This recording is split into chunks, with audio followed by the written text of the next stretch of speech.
Can you talk a bit more about how people can do muscle testing? And can you also share a bit more about questioning? Like what are type of questioning that is appropriate to ask and you get a valid response?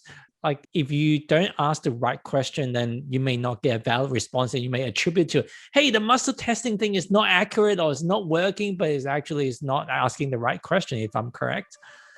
Yeah, those are great questions. Now, obviously I won't be able to teach the whole thing here. We'll touch on a couple of key points. One is that stillness through observing internal movement. I have found that if people are vibrating, in other words, they can feel some vibration or movement in their body, what happens is their energy, attention, and their energy comes back into the body. Because a lot of people run around, they're not what we call not grounded, meaning that their energy is floating up here, or, like they wake up and they're not in their bodies. In the past, I knew that because I would trip and fall, or I'd break something, because I wasn't here. And all these people, Eckhart Tolle, and everybody's like, be present, be present. I didn't really get it.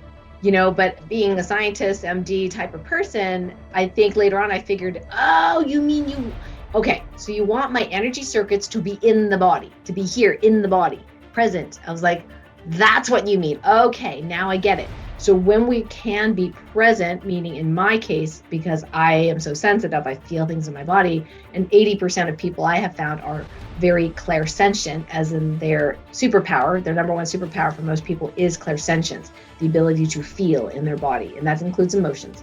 So if we take that talent and turn it on its head and have them feel the inside of their body, it brings all their circuits back to the present moment.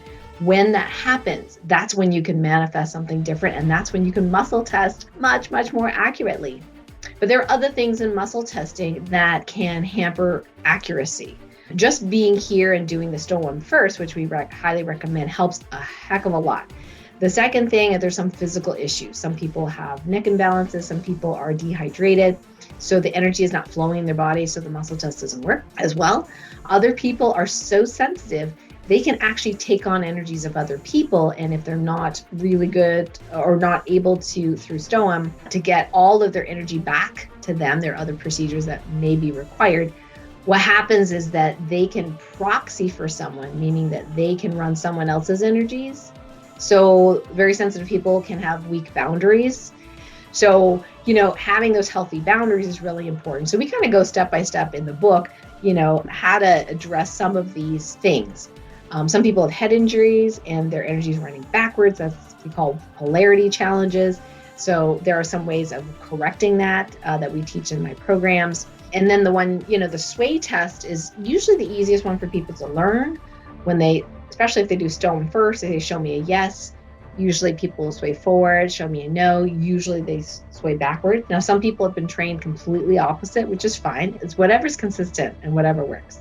I love the hand thing, but some people don't, because they're like in the clinic, because I was sitting and typing with my patients, I wouldn't stand up to do the sway test. So I would do a one-handed flick test, or, a test like this. And I learned a lot of these through Dr. Bradley Nelson from the Emotion Code. And he has all the different types that are written out with pictures in that book. And since then, I've figured out a couple other ones. So in my programs, we teach people how to do that, but they first go into that alignment piece with source, with that inner, guidance, that wisdom, putting all their energy. And then in the asking, you're absolutely right. The question is really, really important. Now, I tend to ask questions, but other people say, no, you really should have statements. And then what you're looking for is a yes or a no, like a very definitive yes or no. And through muscle testing, usually you already figure out what's a yes for you and what's a no for you.